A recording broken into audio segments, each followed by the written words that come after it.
ನಮ್ಮ ಅತ್ತಿಗೆ ಇಷ್ಟೆಲ್ಲ ಮಾತಾಡ್ಬಿಟ್ಲು. ನನ್ನ ಪರಿಸ್ಥಿತಿ ಕೆಟ್ಟಿರೋದಕ್ಕೆ ತಾನೇ ಅವಳಷ್ಟೆಲ್ಲ ಮಾತಾಡಿದ್ದು. ಆದ್ರೂ ಇದೆಲ್ಲ ನೆನಪಿಸ್ಕೊಂಡ್ರೆ ತುಂಬ ಬೇಜಾರಾಗುತ್ತೆ. ಹೆಂಗಿದ್ದಳು, ಹೆಂಗಾಗೋದೆ ನಾನು. ನನ್ನ ಗಂಡ ಯಾವತ್ತೂ ನನ್ನ ಈ ಸ್ಥಿತಿನಲ್ಲಿ ಬದುಕೋ ಥರ ಮಾಡಲಿಲ್ಲ. ಎಷ್ಟು ಚೆನ್ನಾಗಿ ನೋಡ್ಕೊಂಡಿದ್ರು ಅವರಿದ್ದಾಗ. ಈ ನನ್ನ ಮಗ ಗಿರೀಶ ಒಳ್ಳೆ ಬುದ್ಧಿ ಕಲೀಲಿಲ್ಲ. ಈ ನನ್ನ ಮಕ್ಕ ಕಲ್ತಿರೋ ಬುದ್ಧಿಗೆ ನನಗೆ ಈ ಥರ ಪರಿಸ್ಥಿತಿ ಬಂದ್ಬಿಡ್ತು. ನನ್ನ ಗಂಡ ಅವತ್ತು ಆಸ್ತಿ ಎಲ್ಲನೂ ಇವನ ಹೆಸ್ರಿಗೆ ಮಾಡಲಿಲ್ಲ ಅಂತಂದಿದ್ರೆ ಇವತ್ತು ಏನಾದರೂ ಒಂದು ಆಗಿರ್ತಿತ್ತೇನೋ. ಆದರೆ ಎಲ್ಲನೂ ಇವನ ಹೆಸ್ರಿಗೆ ಮಾಡಿಬಿಟ್ಟು ಈ ನನ್ನ ಮಗ ಅವ್ರಿವ್ರಿಗೆ ತಿನ್ನಿಸ್ಬಿಟ್ಟ. ಛೇ, ನನ್ನ ಪರಿಸ್ಥಿತಿ ಈ ಥರ ಇರಬಾರ್ದಿತ್ತು. ಈಗಲಾದ್ರೂ ಈ ನನ್ನ ಮಗ ಬುದ್ಧಿ ಕಲ್ತ್ಕೊಂಡು ಆ ದೀಪ್ತಿನಾದರೂ ಕರ್ಕೊಂಬಂದು ಅಚ್ಚುಕಟ್ಟಾಗಿ ಸಂಸಾರ ಮಾಡ್ಕೊಂಡು ಹೋದರೆ ಹೇಗೋ ಅವಳಾದ್ರೆ ಸಂಸಾರ ನಿಭಾಯಿಸ್ಕೊಂಡು ಹೋಗ್ತಾಳೆ. ನನಗೆ ಈ ವಯಸ್ಸಲ್ಲಿ ಮಕ್ಳುಗಳಿಗೆ ಮಾಡೋಕೆ ಹಣೆ ಬರ ಏನು. ಅರ್ಧ ಗಂಟೆ ನಿಂತ್ಕೊಂಡು ಒಳಗಡೆ ತಿಂಡಿ ಮಾಡೋಕ್ಕಾಗಲಿಲ್ಲ ನನ್ನ ಕೈಲಿ. ಸೊಂಟ ನೋವು, ಮಂಡಿ ನೋವು. ಈ ಮನೆಯಲ್ಲಿ ಕುತ್ಕೊಳ್ಳೋದಕ್ಕೆ ಒಳ್ಳೆ ಸೋಫಾನೂ ಇಲ್ಲ. ಈ ಮುರುಕ್ಲು ಚೇರು, ಈ ಮುರುಕ್ಲು ಟೇಬಲು, ಇದ್ರ ಮೇಲೆ ಕುತ್ಕೋಬೇಕು. ಏನು ಮಾಡೋದಪ್ಪ. ನಾನೇ ದೀಪ್ತಿ ಅವ್ರ ಮನೆಗೆ ಹೋಗಿ ಅಲ್ಲ ಈಗ ಆಗಿದ್ದೆಲ್ಲನೂ ಹೇಳಿ ಇನ್ಮೇಲೆ ಈ ಥರ ಆಗಲ್ಲಮ್ಮ, ಅವನು ಬದಲಾಗಿದ್ದಾನೆ ಅಂತ ಹೇಳ್ಬಿಟ್ಟು ಕರ್ಕೊಂಬರಲ್ಲ. ಅವಳು ನನ್ನ ಮಾತಿಗೆ ಬೆಲೆ ಕೊಡ್ತಾಳ? ಇಲ್ಲ, ಖಂಡಿತ ಕೊಡಲ್ಲ. ಯಾಕಂದರೆ ನಾನು ಅವಳನ್ನ ತುಂಬ ಗೋಳು ಇಟ್ಕೊಂಬಿಟ್ಟಿದ್ದೀನಿ. ನನ್ನ ಮೊಮ್ಮಗಳಿಗೂ ಅಷ್ಟೇ ಹಿಂಸೆ ಕೊಟ್ಬಿಟ್ಟಿದ್ದೀನಿ. ಹೆಣ್ಮಗು ಅಂತ ಹೇಳಿ ಅವಳಿಗೂ ಒಳ್ಳೆ ಪ್ರೀತಿ ಕೊಡಲಿಲ್ಲ. ನಾನು ಅಜ್ಜಿನೂ ಆಗಿರಲಿಲ್ಲ, ಒಳ್ಳೆ ಅತ್ತೆನೂ ಆಗಿರಲಿಲ್ಲ. ಈಗೇನು ಮಾಡೋದು? ನಮ್ಮ ಅಣ್ಣನ ಜೊತೆನೇ ಇದ್ರ ಬಗ್ಗೆ ಮಾತಾಡಬೇಕು. ನಮ್ಮ ಅಣ್ಣನೇ ಕರ್ಕೊಂಡೋಗಿ ದೀಪ್ತಿ ಜೊತೆ ಹೇಗೋ ಮಾತಾಡಿ ಮತ್ತೆ ನಮ್ಮ ಮನೇನ ನಾವು ಪಡ್ಕೋಬೇಕು. ಈ ಥರ ಜೀವನ ಮಾಡೋದು ಕಷ್ಟ ಇದೆ. ಅಮ್ಮ, ನೀನು ಇಲ್ಲಿ ಕೂತ್ಕೊಂಡಿದೀಯಾ? ಇಲ್ಲಿ ಕೂತ್ಕೊಳ್ದೆ ಏನು ಮಾಡಲಿ ಹೇಳು? ಯಾಕಮ್ಮ ಬೆಳಿಗ್ಗೆನೆ ಈ ಥರ ಆಡ್ತಿದೀಯಾ? ಏನಾಯ್ತು? ಇನ್ನೂ ಏನೇ ಆಗಬೇಕು? ಈಗ ಆಗಿರೋದು ಸಾಲದಾ? ಅಂತ ದೊಡ್ಡ ಐಷಾರಾಮಿ ಜೀವನ ಬಿಟ್ಟು ಇಂಥ ಮನೆಗೆ ಬಂದು ಜೀವನ ಮಾಡೋ ಪರಿಸ್ಥಿತಿ ಬಂದಿದೆ. ನಿಮ್ಮ ಅತ್ತೆ ಯಾವ ಥರ ಮಾತಾಡಿದ್ಲು ಅಂತ ನೋಡ್ತಾ ನೀನು ಹಾಂ? ನಿನಗೆ ಅನ್ನಿಸ್ಲಿಲ್ವಾ ಅಯ್ಯೋ ನಮ್ಮ ಪರಿಸ್ಥಿತಿ ಯಾಕೆ ಈ ಥರ ಆಯಿತು ಅಂತ? ನಿನಗೆ ಬೇಜಾರಾಗಲಿಲ್ವಾ? ಅಮ್ಮ, ಬೇಜಾರು ಯಾಕಾಗಬೇಕು? ಅಲ್ಲ, ನಮ್ಮ ಹಣೆ ಬರ ಹಿಂಗೆ ಇತ್ತು ಅಂತಂದರೆ ಏನು ಮಾಡೋಕ್ಕಾಗುತ್ತೆ? ಈಗೇನು ಕಮ್ಮಿ ಆಗಿದೆ ನೋಡು. ನಾವು ಈ ಸ್ಥಿತಿನಲ್ಲಿ ಇರ್ಬೋದು, ನಮಗಿಂತ ಕೆಳಮಟ್ಟದಲ್ಲಿರೋವಂಥವ್ರು ಇದ್ದಾರೆ. ಅವರು ನೋಡಿ ನಾವು ಸಮಾಧಾನ ಮಾಡ್ಕೋಬೇಕು. ನೋಡು, ಅವ್ರಿಗಿಂತ ನಾವೆಷ್ಟೋ ಉತ್ತಮವಾದಂಥ ಜೀವನ ಮಾಡ್ತಾಯಿದ್ದೀವಿ.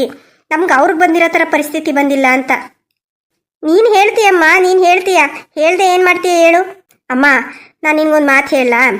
ಒಬ್ಬ ದೊಡ್ಡ ಕಾರಲ್ಲಿ ಹೋಗ್ತಿದ್ದಂತೆ. ಅವನು ಒಂದು BMW ಕಾರ್ ನೋಡಿ ಅಯ್ಯೋ ನನ್ನ ಹತ್ರ ಈ ಕಾರ್ ಇದ್ದಿದ್ರೆ ಚೆನ್ನಾಗಿರ್ತಿತ್ತಲ್ವಾ ಅಂದ್ಕೊಂಡಂತೆ. ಆಮೇಲೆ ಇನ್ನೊಂದು ಅದಕ್ಕಿಂತ ಚಿಕ್ಕ ಕಾರಲ್ಲಿ ಹೋಗ್ತಿದ್ದಂತೆ. ಇವನು ನೋಡಿ ಅಯ್ಯೋ ನನ್ನ ಹತ್ರನೂ ಈ ಥರ ದೊಡ್ಡ ಕಾರ್ ಇದ್ದಿದ್ರೆ ಎಷ್ಟು ಚೆನ್ನಾಗಿರೋದಲ್ವಾ ಅನ್ನಂತೆ. ಆ ಚಿಕ್ಕ ಕಾರನ್ನು ನೋಡಿ ಇನ್ನೊಬ್ಬ ಬೈಕ್ ಅವನು ಹೇಳಿದಂತೆ ಅಯ್ಯೋ ನನ್ನ ಹತ್ರನೂ ಒಂದು ಕಾರ್ ಇದ್ದಿದ್ರೆ ಆಗ್ತಾಯಿತ್ತು, ಈ ಬಿಸಿಲಲ್ಲೆಲ್ಲ ಓಡಾಡೋದಕ್ಕೆ ಕಷ್ಟ ಆಗ್ತಿದೆ ಬೈಕಲ್ಲಿ ಅಂತ ಅಂದ್ಕೊಂಡಂತೆ. ಆ ಬೈಕ್ ನೋಡಿ ಸೈಕಲ್ ಓಡಿಸ್ತಿದ್ದಾನೆ ಅಂದ್ಕೊಂಡಂತೆ. ಅಯ್ಯೋ ನನ್ನ ಹತ್ರನೂ ಒಂದು ಬೈಕ್ ಇದ್ದಿದ್ರೆ ಚೆನ್ನಾಗಿರ್ತಿತ್ತು, ಈ ಸೈಕಲ್ ತುಂಡು ಕಾಲೆಲ್ಲ ನೋವು ಬಂದ್ಬಿಡುತ್ತೆ ಅಂತ ಅಂದ್ಕೊಂಡಂತೆ. ಇನ್ನು ಮುಂದೆ ಹೋಗಿ ಆ ಸೈಕಲ್ನ ನೋಡಿ ಒಬ್ಬ ನಡ್ಕೊಂಡು ಹೋಗ್ತಿದ್ದ ನನ್ನಂತೆ. ಅಯ್ಯೋ ನನ್ನ ಹತ್ರ ಒಂದು ಸೈಕಲ್ ಆದರೂ ಇದ್ದಿದ್ರೆ ಆಗ್ತಿತ್ತು, ಈ ನಡ್ಕೊಂಡು ಹೋಗೋಕ್ಕಾಗಲ್ಲಪ್ಪ, ನಡ್ಕೊಂಡು ಹೋಗೋದಾದರೂ ತಪ್ಪಿತ್ತು ಅಂದ್ಕೊಂಡಂತೆ.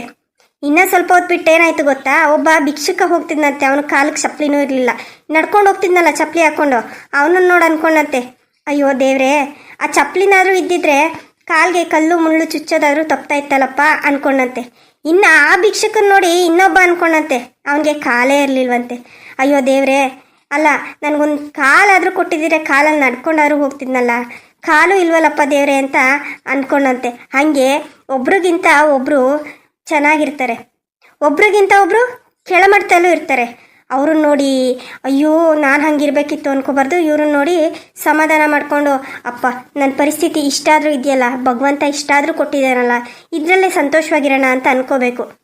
ಹೇಳ್ತೀಯ ಕಣೆ, ಹೇಳ್ತೀಯ, ಇಷ್ಟುದ್ದ ಕತೆ ಹೇಳ್ತೀಯ. ಇದೆಲ್ಲ ಕೇಳೋದಿಕ್ಕಷ್ಟೇ ಚಂದ, ನಿಜ ಜೀವನದಲ್ಲಿ ಅಳವಡಿಸ್ಕೊಳಕ್ಕಾಗಲ್ಲ ನೋಡು. ಏನೇ ಆದರೂ ಪರವಾಗಿಲ್ಲ, ನನಗಂತೂ ಈ ಜೀವನ ನಡೆಸೋದಕ್ಕೆ ತುಂಬ ಕಷ್ಟ ಆಗ್ತಾಯಿದೆ. ನಮ್ಮ ಅದಕ್ಕೆ ಮುಂದೆನೂ ಮರ್ಯಾದೆ ಹೋಯ್ತು. ಅಮ್ಮ, ನೀನು ಅಂದ್ಕೊಂಡಂಗೆ ಮರ್ಯಾದೆ ಹೋಗೋಂಥ ಕೆಲಸ ನಾವೇನು ಮಾಡ್ತಾಯಿಲ್ಲ. ಕಷ್ಟಪಟ್ಟು ದುಡಿತಾ ಇದ್ದೀವಿ, ಆ ಹೊತ್ತಿಂದಾದ್ರೂ ಸರಿ ನಾವು ದುಡ್ದು ತಿಂತಾ ಇದ್ದೀವಿ ನೋಡು. ನಾವು ಯಾವುದೇ ಥರ ಕೆಟ್ಟ ಕೆಲಸನೂ ಮಾಡ್ತಾಯಿಲ್ಲ. ನೀನು ಅವಮಾನ ಪಟ್ಕೊಳ್ಳೋಂಥದ್ದು ಏನೂ ಇಲ್ಲ ನೋಡು. ಸಮಾಧಾನ ಮಾಡ್ಕೊ, ಸ್ವಲ್ಪ ದಿನ ಎಲ್ಲ ಅಡ್ಜಸ್ಟ್ ಆಗುತ್ತೆ. ಏನು ಅಡ್ಜಸ್ಟ್ ಆಗುತ್ತೋ ಏನೋ, ಸಾಯೋ ಕಾಲದಲ್ಲಿ ಈ ಥರ ಅನುಭವಿಸೋ ಅಂತ ಭಾಳ ಆಗೈತೆ ನಂಗೆ. ಏನು ಬೆಳಿಗ್ಗೆನೆ ಅಮ್ಮ ಮಗಳೇನೋ ಮೀಟಿಂಗ್ ಮಾಡ್ತಾ ಇದ್ದೀರಾ? ಅಯ್ಯೋ ಅಣ್ಣ, ಮೀಟಿಂಗ್ ಅಲ್ಲ ಏನೂ ಅಲ್ಲ. ಅಮ್ಮ ಬೇಜಾರು ಮಾಡ್ಕೊತ ಕೂತ್ಕೊಂಡಿದೆ, ಅದಕ್ಕೆ ಹೇಳ್ತಾ ಇದ್ದೆ ಬೇಜಾರು ಮಾಡ್ಕೋಬೇಡಮ್ಮ, ನಮ್ಮ ಹಣೆಯಲ್ಲಿ ಬರ್ದಂಗೆ ಆಗುತ್ತೆ ಅಂತ. ಹೌದಾ? ಸಾರಿ ಅಮ್ಮ, ನಿಮ್ಮ ಈ ಪರಿಸ್ಥಿತಿಗೆ ನಾನೇ ಕಾರಣ. ಆದಷ್ಟು ನಾನು ದುಡ್ದು ನಿಮ್ಮನ್ನು ಚೆನ್ನಾಗಿ ನೋಡ್ಕೋತೀನಿ. ಏನು ಚೆನ್ನಾಗಿ ನೋಡ್ಕೊಳಕ್ಕಾಗುತ್ತಪ್ಪ, ಬಿಡು ಹೋಗ್ಲಿ. ಆಗಿದ್ರ ಬಗ್ಗೆ ಮಾತಾಡಿ ಯಾಕೆ ಸುಮ್ಮನೆ ಬೇಜಾರು ಮಾಡ್ಕೋಬೇಕು. ಸರಿ ಹಾಗಾದ್ರೆ ನಾನು ಕೆಲ್ಸಕ್ಕೆ ಹೊರಡ್ತೀನಿ, ಲೇಟ್ ಆಯಿತು. ಅಮ್ಮ ತಿಂಡಿ ಏನು ಮಾಡಿದ್ಯಾ? ತಿಂಡಿ ಅವಲಕ್ಕಿ ಮಾಡಿದ್ದೀನಿ ನೋಡು. ಏನು ಅವಲಕ್ಕಿನ? ಅಮ್ಮ ಎದೆ ಉರಿಯುತ್ತಮ್ಮ, ಗ್ಯಾಸ್ಟ್ರಿಕ್ ಅದು. ನೋಡಪ್ಪ, ನನ್ನ ಕೈಲಿ ಏನು ಮಾಡೋಕ್ಕಾಗಲಿಲ್ಲ. ನನ್ನ ಕೈಲಾಗಿದ್ದನ್ನು ಮಾಡಿದ್ದೀನಿ, ಬಡಿಸ್ಕೊಂಡು ಊಟ ಮಾಡ್ಕೊಂಡು ಹೋಗಿ ಅಷ್ಟೇ. ಸರಿ ಬಿಡಮ್ಮ, ಹೋಗ್ಲಿ. ನಾಳೆಯಿಂದ ನಾನೇ ಸ್ವಲ್ಪ ಬೇಗ ಇದ್ದು ನಿನಗೆ ತಿಂಡಿ ಮಾಡೋದಕ್ಕೆ ಸಹಾಯ ಮಾಡ್ತೀನಿ. ಅಷ್ಟು ಮಾಡಿ ಪುಣ್ಯ ಕಟ್ಕೊ. ಸರಿ ಹಾಗಾದ್ರೆ ಅಮ್ಮ, ನಾನು ಹೊರಗಡೆ ತಿಂಡಿ ತಿನ್ಕೊಂತೀನಿ, ನನ್ಗೆ ಅವಲಕ್ಕಿ ಬೇಡ. ಅಲ್ಲೆಲ್ಲಾದ್ರೂ ಒಂದು ಇಡ್ಲಿ ತಗೊಂಡು ತಿಂತೀನಿ. ನೀವು ತಿಂಡಿ ಮಾಡಿ ರೆಸ್ಟ್ ಮಾಡಿ, ನಾನು ಕೆಲ್ಸಕ್ಕೆ ಹೋಗ್ಬಿಟ್ಟು ಬರ್ತೀನಿ. ಸರಿನಪ್ಪ, ಆಯ್ತು, ಹುಷಾರು. ಶರ್ಮಿಳಾ, ನಾನಿನ್ ಬರ್ತೀನಿ. ಹಾಂ ಸರಿ ಅಣ್ಣ, ಆಯಿತು. ಶರ್ಮಿಳಾ, ನಾವು ಯಾಕೆ ದೀಪ್ತಿ ಹತ್ರ ಹೋಗಿ ಮತ್ತೆ ನಮ್ಮ ಜೊತೆನೇ ಬಂದಿರು, ನಾವೆಲ್ಲ ಚೆನ್ನಾಗಿರೋಣ ಅಂತ ಕೇಳ್ಕೊಬಾರ್ದು? ಅಮ್ಮ, ಏನಂತ ಮಾತಾಡ್ತಾ ಇದೀಯ ನೀನು? ಇಷ್ಟೆಲ್ಲ ಆದ್ಮೇಲೂ ಅವ್ರು ನಮ್ಮ ಜೊತೆ ಬರ್ತಾರೆ ಅಂತ ಅನ್ಕೊಂಡಿದ್ಯಾ? ನೋಡು, ಇದೆಲ್ಲ ಆಗದೆ ಇರೋ ಅಂಥದ್ದು. ಸುಮ್ಮನೆ ಇದ್ಬಿಡು. ಏನೂ ಆಗಲ್ಲ ಅಂತ ಹೇಳಿ ಕೈ ಕಟ್ಕೊಂಡ್ಬಿಟ್ರೆ ಎಲ್ಲ ಆಗ್ಬಿಡುತ್ತಾ? ನಾವೇ ಕಷ್ಟಪಟ್ಟು ಮಾಡಬೇಕು. ಏನಾದ್ರೂ ಬೇಕು ಅಂತಂದರೆ ನಾವು ಹೋಗಿ ಮಾತಾಡಿ ಪಡ್ಕೋಬೇಕಷ್ಟೇ. ನಿನ್ನ ಗಂಡನೂ ಇನ್ನೊಂದು ಮದುವೆ ಆಗಕ್ಕೆ ಹೊರಟಿದ್ದಾನೆ ಅಂತಂದರೆ ನೀನು ಹೋಗಿ ರಿಕ್ವೆಸ್ಟ್ ಮಾಡಿಕೊಂಡು, ತಪ್ಪಾಯ್ತು ರೀ, ನಮ್ಮ ಮಗನಿಗೋಸ್ಕರ ನಾವು ಒಂದಾಗಿರೋಣ ಅಂತ ಕೇಳಬೇಕು ತಾನೆ. ನನಗದೆಲ್ಲ ಗೊತ್ತಿಲ್ಲ ಶರ್ಮಿಳಾ. ನಾಳೆ ರಜಾ ಹಾಕು. ನಿನ್ನ ಕರ್ಕೊಂಡು ನಿನ್ನ ಗಂಡನ ಮನೆಗೆ ಹೋಗ್ತಾ ಇದ್ದೀನಿ. ನಿನ್ನ ಗಂಡನ ಜೊತೆ ಮಾತಾಡಿ ಏನಿದೆ ಹೇಳ್ಕೊಂಡು ಬರೋಣ. ಏನೋ ನನ್ನ ಗಂಡನ ಮನೆಗ? ಅಮ್ಮ, ಇದೆಲ್ಲ ಮುಗ್ದೋಗಿರೋ ವಿಷಯ. ಇದನ್ನ ಯಾಕೆ ಮತ್ತೆ ಮತ್ತೆ ಕೆದಕ್ತಾ ಇದೆಯಾ? ನನ್ನ ಜೀವನದಲ್ಲಿ ಸಂಸಾರ, ಮನೆ, ಮಕ್ಕಳು ಅನ್ನೋಂಥದ್ದೆಲ್ಲ ಮುಗ್ದೋಯ್ತು. ಇವಾಗ ನೀನು ತಲೆ ಕೆಡಿಸ್ಕೊಂಬೇಡ. ನಾನು ಹೆಂಗೋ ಜೀವನ ಮಾಡ್ತಿದ್ದೀನಲ್ಲ, ನೀನು ಇದೆಯಾ, ಅಣ್ಣ ಇದ್ದಾನೆ, ನಾವೆಲ್ಲರೂ ಒಟ್ಟಾಗಿ ಜೀವನ ಮಾಡೋಣ ಬಿಡು. ಹೇಳ್ದಷ್ಟು ಸುಲಭ ಅಲ್ಲಮ್ಮ ಒಂಟಿ ಹೆಣ್ಮಕ್ಳು ಜೀವನ ಮಾಡೋದು.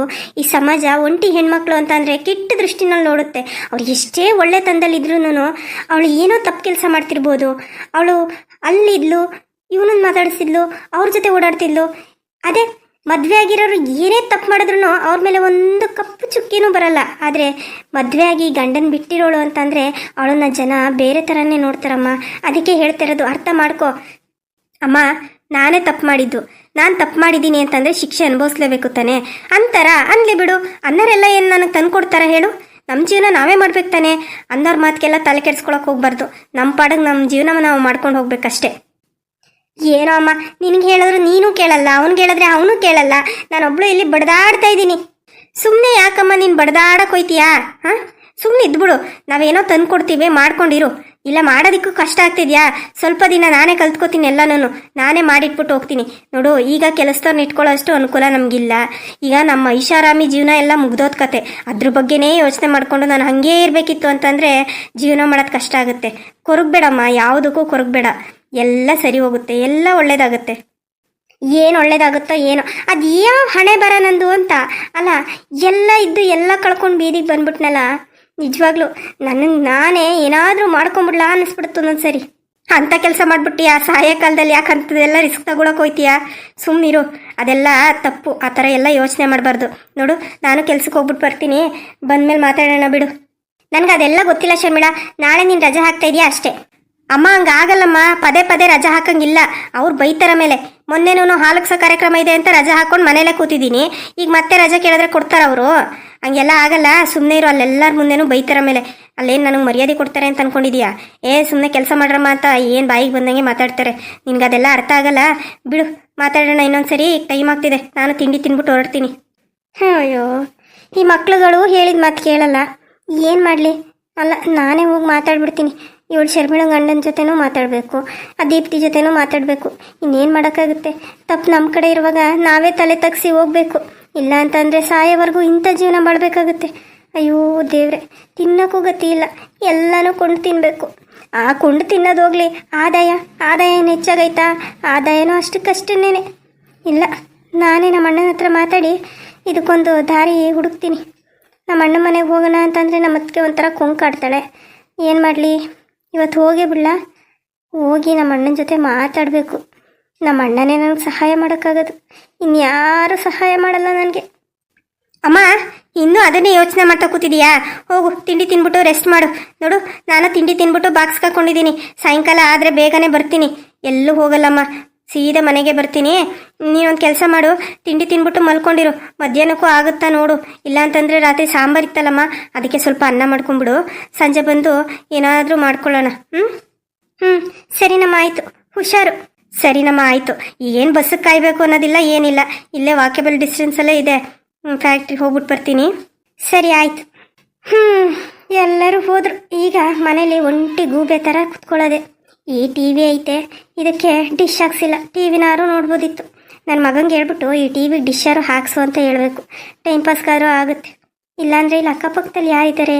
ಅಕ್ಕಪಕ್ಕದಲ್ಲಿ ಯಾರು ಇದ್ದಾರ? ಮಾತಾಡಿಸ್ಕೊಂಬರಲ್ಲ. ಅಯ್ಯೋ ಸುಮ್ಮನೆ ಯಾಕೆ? ಅಯ್ಯೋ ಅವ್ರನ್ನೊಂದು ಅನ್ನೋದು ನಾವೊಂದು ಅನ್ನೋದು. ಈ ಗೋಜೇ ಬೇಡ. ರೆಡಿ ಆಗಿಬಿಟ್ಟು ನಮ್ಮ ಅಣ್ಣ ಮನೆಗಾರು ಹೋಗ್ಬಿಟ್ಟು ಬರ್ತೀನಿ. ನಮ್ಮ ಅದಕ್ಕೆ ಮರ್ಯಾದೆ ಕೊಡದೇ ಇದ್ರೇನು, ನಮ್ಮ ಅಣ್ಣ ಇದ್ದಾನಲ್ಲ, ಅವನಾದರೂ ಮಾತಾಡಿಸ್ತಾನೆ.